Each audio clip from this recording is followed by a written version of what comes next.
স্বাগত জানাচ্ছি সারিয়াকান্দি ঘাট থেকে। আজকের গন্তব্য যমুনা নদীর বুকে জেগে থাকা চরবাটিয়া চর।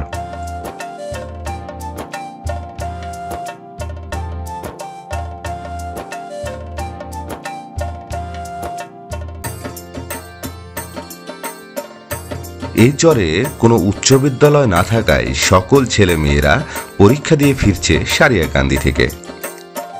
এবার সোজা পায়ে হেঁটে যে যার বাড়ি ফেরার পালা।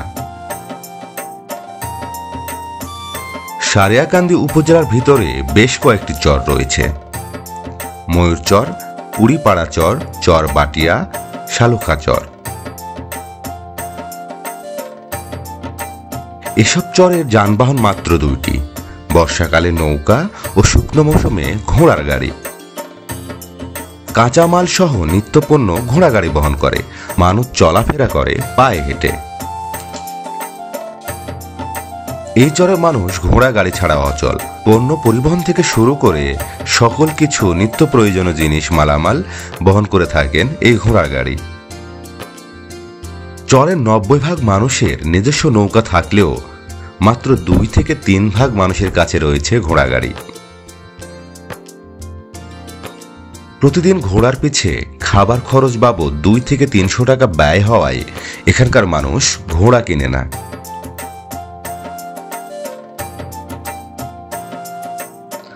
সামনে আবার বর্ষাকাল, তাই তো এক মাঝি নৌকা মেরামত করছে আপন মনে।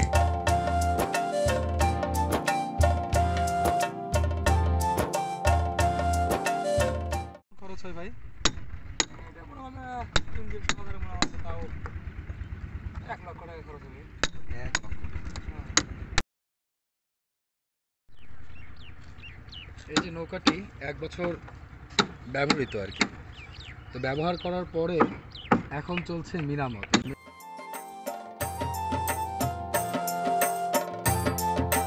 এরই মাঝে চরের রাজপুত্র তার ঘোড়া নিয়ে ছুটে যাচ্ছে নদীর দিকে।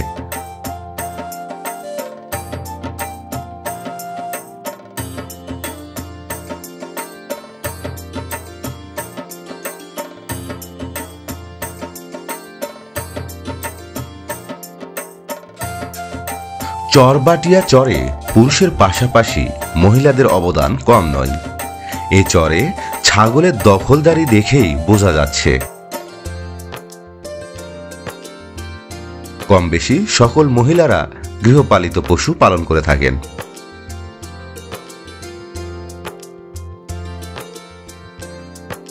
চরে বেলে দোআঁশ মাটি হওয়ায় এখানে সব কৃষিপণ্য ফসল ফলে।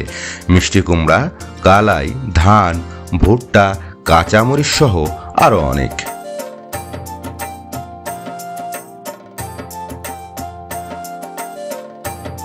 তবে ধানের ফলন কম হওয়ায় এবার কৃষকের মন ভীষণ খারাপ।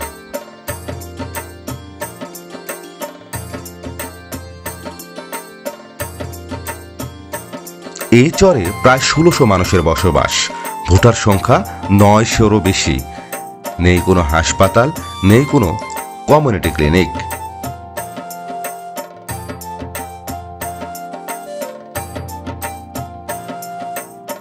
সবচেয়ে বিপদে পড়েন গর্ভবতী মায়েরা। তাদের পায়ে হেঁটে 2 থেকে 3 কিলোমিটার পথ পাড়ি দিতে হয়। তারপরেই মিলে নৌকা পার হয়ে যানবাহন।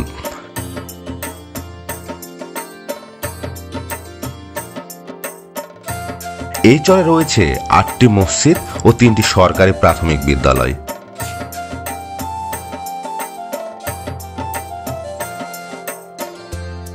চরের মানুষের জীবনযাত্রা কত পিছিয়ে।